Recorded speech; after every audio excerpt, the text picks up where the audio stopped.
You obviously know Kung Fu.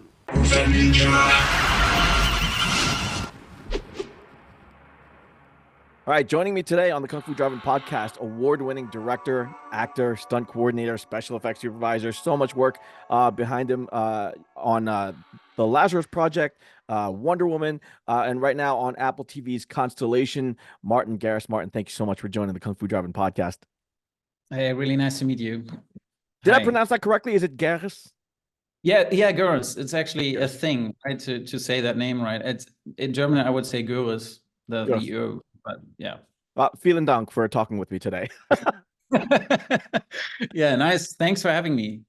No, it's great. Listen, Constellation is a harrowing, spooky, kind of dizzying piece of sci-fi. It's kind of hard to talk about without spoilers, but we'll get into it a little bit. But what has the reception been like for you as part of the team? Well, I think it's just extraordinary how all this collaboration came out for me. When I first saw it and on a screening, I just felt like it's one of those shows where every department did its part to make each other look good. And I just love seeing that. So that gave a great feel of no opportunities missed to kind of get details right. That's excellent. Now, you once said that the fine line that you walk as an action director is presenting the unsafest moments on screen by building it within the safest environments off of screen. I can't think of a more unsafe on-screen scenario than being stranded in a space station that's damaged and you're alone. So talk to me about what you first thought when you were approached about crafting the action for something as literally out of this world as Constellation. Yeah, so first of all, for me, it's a little bit complicated sometimes because it's unusual that you do stunt coordination and special effects supervising. And on the Lazarus project, season 1, I did action directing. And then on Constellation, I had the pleasure to do both stunt coordinator and special effects supervisor. And Michelle, our director, she had planned and placed so many things already. And she had such a great vision on how to create these scenes. And she knew very precisely what she wanted to get these effects. So in this case, I was more on the technical side, but it's still, of course, a lot of creative work going into doing stunts coordination.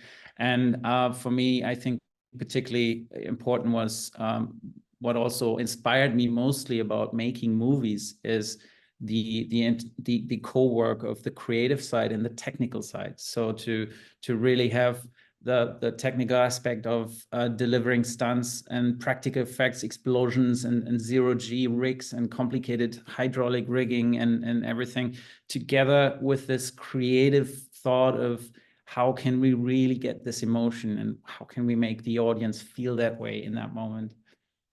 So you went into so much talk about the technicality and emotion there.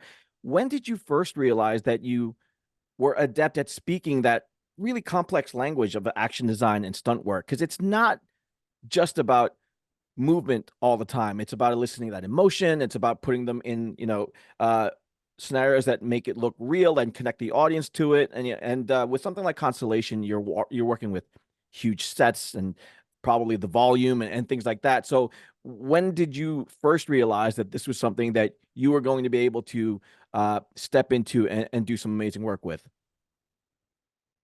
Well, I think first time when I got the first version of the script, that's the moment where you really realize, okay, I'm going, supposedly I have to do that. I have to find solution for all that. So you just go through the pages and you go, oh God, there's multiple people in space, like every page doing surgery, like things happen. So, but the great advantage I have is actually that I think as being responsible for stunts and special effects right from the beginning. So that gives me some confidence in some decisions.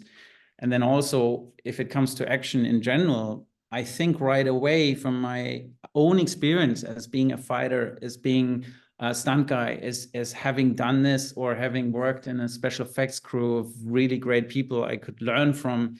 So I think about all those things and then adapt it into finding a solution for this particular action problem or challenge. And that works way very well for me. So Now you mentioned quickly there that you had some fight background. Do you have a martial arts background? yes, yes, I did actually when I started into movies, and that was such an inspiration for me. I started with all those Jackie Chan films. Actually, Of that's course. my. I mean, I just remember doing all those fight moves and having the screen running and trying to copy certain moves I thought were particularly cool, and trying to make this the same, and finding out also what's the magic behind it. What, because sometimes if you go through it frame by frame, you might think it's not the move at all, but it's the rhythm which got created by sound design, by trickery editing, like all those things come together to make this a particularly cool move. So there's more to it than just the movement itself, and that interested me from the beginning. Yeah, obviously, this show focuses a lot on martial arts films and action design. So, much respect for the work that you guys as action directors and stunt coordinators do, particularly when you craft action that looks amazing on screen. One of the things that sells it to us as an audience, though, is taking that often unreal action and making it look real and grounded, and taking us to that part of the story. Now, with something like Constellation, where 99.99% of us are never going to be in space, we have no idea, right? I don't want to be up there, but when you're putting the stars of Constellation into that environment, what are the kind of things that you were thinking about to make them look like they were really there, and sell it to us so that we aren't sitting there going, well, clearly they're on a set because it doesn't even look like they're floating. I'm amazed by all of that stuff because uh, I know some people have gone on the Vomit Comet to do some of those like anti-gravity, but I can't imagine that you guys do that all the time. So take me behind the scenes there. Yeah, well, first of all, I think it's all about preparation, right? To reach a certain level, and I think interestingly, our director and executive producer Michelle McLaren, she did a great job, and our wonderful production team, Turbine Studios and Apple, they actually created this surrounding that we had all those experts, that we had production designer Andy Nicholson. He came from Gravity actually, so he brought a lot of intel. So it's all those people. We have Scott Kelly, a real astronaut, amazing, Cool. like as an advisor. So we could all ask those questions and make sure we are prepared, and then everyone is ready to build those sets and build those things and solve those problems. Were you then hands-on with constructing these sets and making sure that they worked and that they worked safely for all the actors that are going to be involved in them? Yeah, so basically the way it works is art department and production design, they put all their expertise in creating these sets. And then we have proxy sets. Andy made them for us, or I had them built for us. And we start rigging and start preparing and rehearsing. And if we find out, for instance, for this particular move, we need to remove this bit more of the wall, or this wall has to go, then we just adjust it to that specifically. But then again, there's a great advantage for me that I can actually bring all those elements right away. If I do a previs, like a stunt previs, and it's maybe mainly about the stunt today, but I think right away I'm going to do an explosion here, and I want it to be as practical as possible. So to give my the great kind of inputs as much as I can, and then I form the stunt already to that the explosion works. So, and it all comes together. I have talked with a few of your colleagues before. I talked with Ryan Watson, who we worked with on Wonder Woman, Nice. and Dave Kalstein and Patrick Fugit for Treadstone, which, by the way, was a fun time. When you're working with the actors for something like Constellation, as a guy who designed action, where you've got to put them through a boot camp and give them all kinds of training, what did you ask of the actors in Constellation to get them prepared to handle all of the rigging and the things that they had to do to make, again, space look real for us? it's so much about being ready to get the tension in every fiber of your body. It's incredible. The thing is, what they've done, these actors, you have to understand, like, no matter what you do, if you shoot 0G on Earth, and you're gonna have this gravity pull in your frame on everything. Yeah. And these guys, they have to act emotionally like in a complete connection, all the details, like in a normal set, that's challenging enough. And now you have to bring every fiber of your body under tension to sell this floating. And this is a combination which normally in acting you would say that's the worst thing you can do, to be emotional and to be like Right. flexible and open, like bring your whole body under tension and make it look effortless. And I was behind the monitor with Michelle sometimes, and we were like, yeah, so we need to look more effortless. So we go to her and give her that note, and you're like, she needs to be even more under tension to reach that effortlessness. So it's training. We had great coaches. We had some physical training. We made up a lot of gravity rigs where they could just be in the rig and do some tasks on the spot to kind of train the body and like really reach out, make it look floaty, and eventually that was key. So Now, I think I read somewhere that for a couple of the sequences, Noomi Rapace, I think she in some shots was actually standing when she had to pretend that she was floating, and that I have to imagine that requires so much discipline on her part to be able to do that and convey what you were saying, the emotion and the feeling of being, I guess, in 0G. How crazy was that to try to capture? I mean, the thing is, pretty soon we found out, like, our DOP, Marcus Förderer, and Michelle, the director, we worked together in thinking about the best solution, the best approach, because like it's hard to approach something in a way that you have seen it before. You always have to think what this story needs. And in this case, we had Scott Kelly as real astronaut telling us, for sure, no one on the ISS is unnecessarily floating around or like supermaning through the usually kind of tucked in a weird position. It might look weird for the audience, but that's a realistic thing, because the tandems, everything pulls together a little bit and you relax yourself. And to mix up the tools of you use of your approach to counter this gravity pull is the best idea you can have, because then you have the audience not being distracted by an obvious pattern.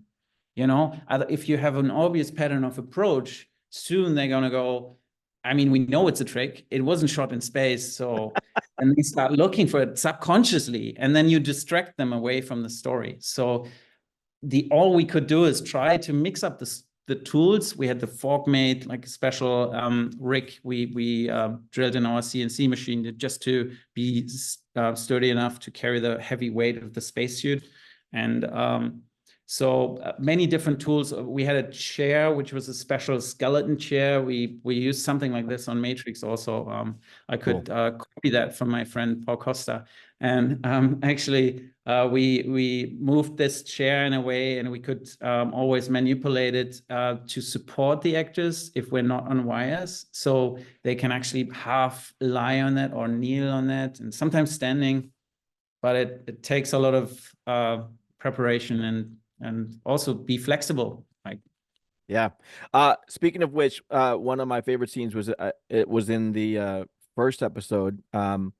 Wasn't wasn't terribly crazy, but in terms of making things feel weightless and real, it was again, without giving away too many details, but the CPR scene was filled with tension, filled with emotion, and in terms of effects, little details like having to slap their feet into the braces to make sure that they could get the the force to perform CPR. Some of that stuff, again, credit to you guys and the designers of the whole scene. That was so well done and really put me into that situation. How difficult was that scene to shoot? Well, I think this is so much kudos to Michelle from my perspective, because I've been there from the beginning and seeing like how she developed this scene, and it was all about the emotions. And I just tried to give her the freedom to really concentrate on this core emotions there, because it's such a key moment. And actually, when we did the first couple rehearsals, I remember we were all touched by the performance, because it was such a quiet moment when we know that the end of the scene. Then it so for me it was really trying to not let the rigging get in the way of this process. So we had many different ideas about how she's gonna support herself to the wall, and just had the idea that visually it's probably a nicer idea like this than just tucking in right over him. Basically, Scott was assisting the real astronaut. He was assisting a lot in having ideas and what you would probably do. Interestingly, something like this really never has happened before in space. So I hope not. no, it's interesting, because then you know already that like this hasn't been done, but there's a lot of protocol, and these guys have amazing protocols and safety rules, and we could learn about all that. So yeah. Now, when you were brought onto the project, what do you think it is about your approach to action design that made you right for this particular project? Do you have like a signature style or a signature approach that is specifically a Martin Garris approach? well, yes, I would say yes and no. From tactical side and from the preparation side, absolutely yes. I think from my perspective, everything is about preparation. And then also something I learned throughout my career to now is that being a professional is particularly made through the fact that you also demand certain things that you need to deliver that level of perfection, or that level of whatever is to be approached. And I just learned that step by step, that I really felt like if you do not make sure you have these conditions, then of course you will not be able to deliver this in this level.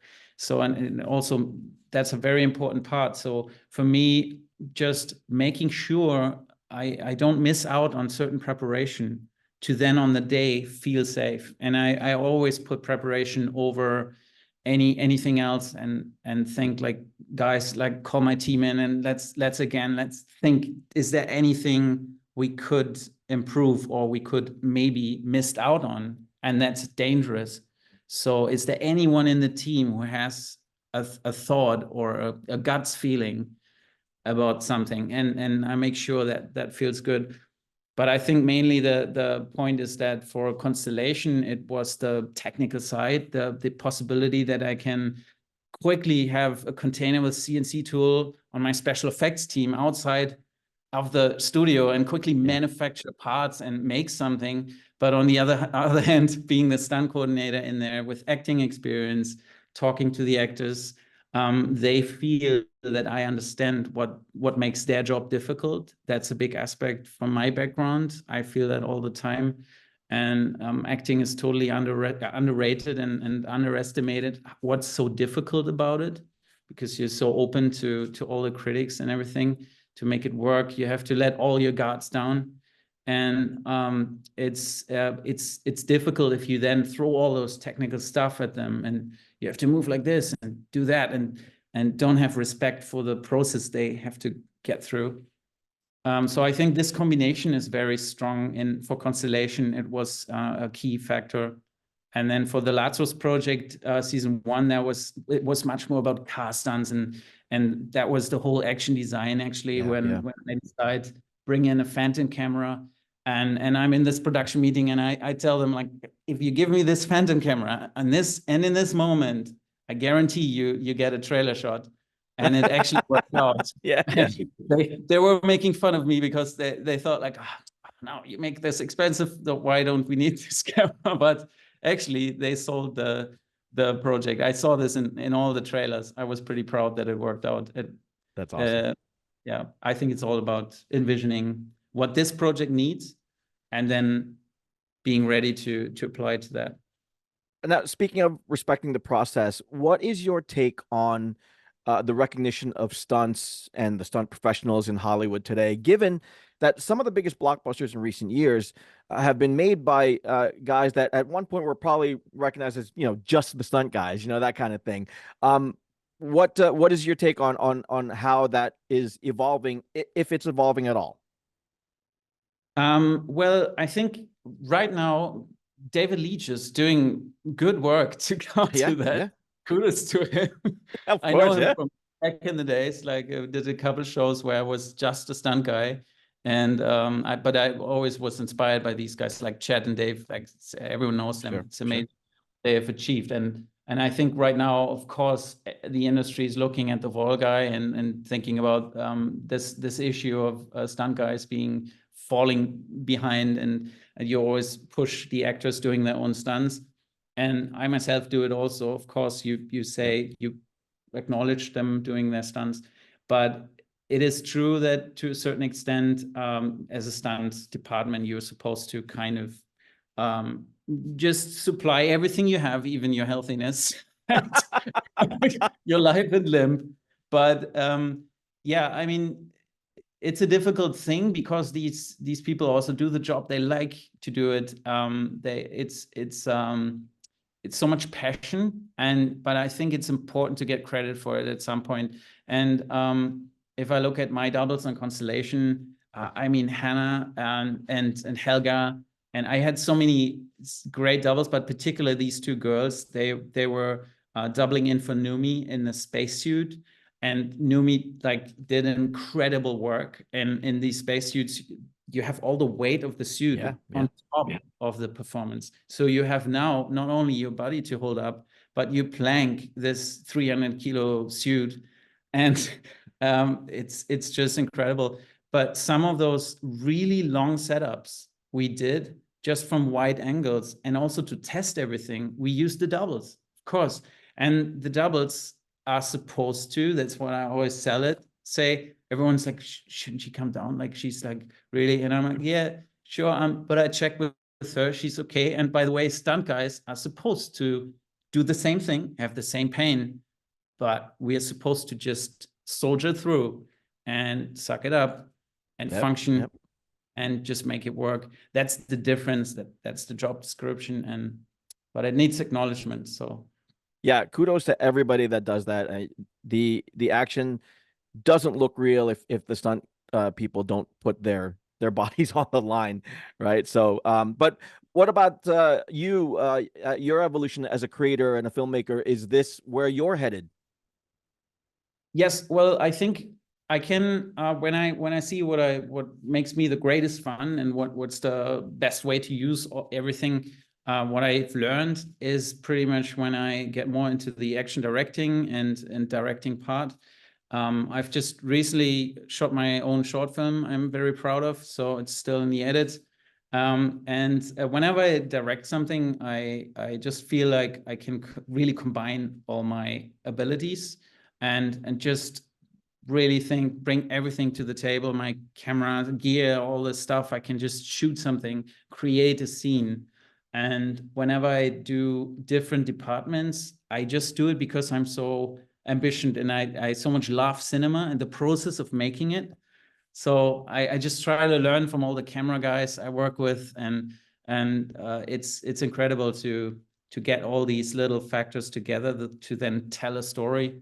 And I think it's also in creating something your own, you learn the best about the process, and it makes me so much better in all my little jobs. Everything I do, I benefit from that. I'm gonna direct a commercial soon, in 2 weeks, and so it's going in that direction more, definitely. Fantastic, like a true martial artist, always a student, right? Absolutely, absolutely. And I think it's very important to really have that, like really understand and feel that. It's so deep because if you have that humbleness towards that, there might always be someone who's better than you and who knows more about this particular thing you're doing right now, then you are open to learn and you stay in motion. And I think it's so dangerous to just say, like I've done this for so long and now I know everything. And so That's awesome. Tell the audience then where they can follow you and where they can follow any news on the short film that you're working on. yeah, so I'm on Instagram, of course, at MARTIN GOERES, and then LinkedIn, and I will definitely on IMDb put out the trailers of stuff I have done. And I'm right now having a couple of things in my editing line, and editing is a difficult thing, by the way. Jesus Christ. Oh yeah. It's like, I mean, editing your own stuff you've shot is even more difficult because everyone says kill your babies and Of refers course, yeah. to, yeah, but it's so hard if you actually create this stuff. That's why you should get an editor in. But sometimes I also think I don't want to kill my babies. Have you had to kill some really favorite scenes from some of your projects where you're like, do we really have to edit that out? Yes, I mean, we all had those moments. I think I had a particular anecdote where I was on a show with a ghost movie. It's a really long time ago. I was a stunt double, and they called me in. It's a stunt. You're gonna fall off a bed. It's one of those you get no information. So I'm like, okay, I'm in, perfect. And then I come to there, and it's like you're gonna be shirtless, only in a jeans. The jeans is very tight. You can't wear any protection. There's nothing you can put on your body for pads. And the shot is going to be a wide shot, a rack pan into a kitchen plate where you fly in. I'm like, okay, so I'm going to be cut for sure. And I talked to the medic and like, do you have your disinfecting stuff ready? And, you know, I just want to make sure you're there. Everything is prepared. Ouch. And those things is, I think as a stunt coordinator, it's very important to know, because I remember me being in that moment. I love those moments when I can make something just soldier up and just do it. I love this feeling of you might get hurt, but you are harder than this prop, you're harder than this floor, you just do it. And this feeling, but I think all those good stunt performers have it. And you need, as a coordinator, you need to be very responsible in using it, because you can make someone kill himself. You can make someone get injured. If you misuse that and in that moment, then it can get dangerous. And I think it's good to be responsible with this energy. But I also loved it because this is the energy you get the greatest action scenes with. You had people doing so great falls and crazy stuff. By the way, I had a little scratch, but I didn't have any injuries. So I crashed it full on. It was good. Yeah, but That's amazing. That's suffering for your art. To answer your question, this scene got cut. Oh. Done. Not in the movie. I'm like, I was ready to record it for my show reel. And I'm like, guys. Do you have that anywhere? Were you able to get a no? Oh man, that's I didn't. Awful. It was that time you didn't have your phone ready on set to phone. Right, it's right. like a long time ago. Yeah, nothing of that. So well, hopefully you can somebody has it somewhere. But Martin, thank you so much for your time. Amazing work on Constellation. Congratulations on the work that you did on the Lazarus project and anything that you have going on. Please keep us updated on where we can follow you, and looking forward to seeing the trailers and continued success to everything that you have going on. Thanks very much for meeting you. It was really great having me on the show, and nice talking to you. I appreciate the time. Thank you so much. Bye-bye. Poison Clan rocks the world.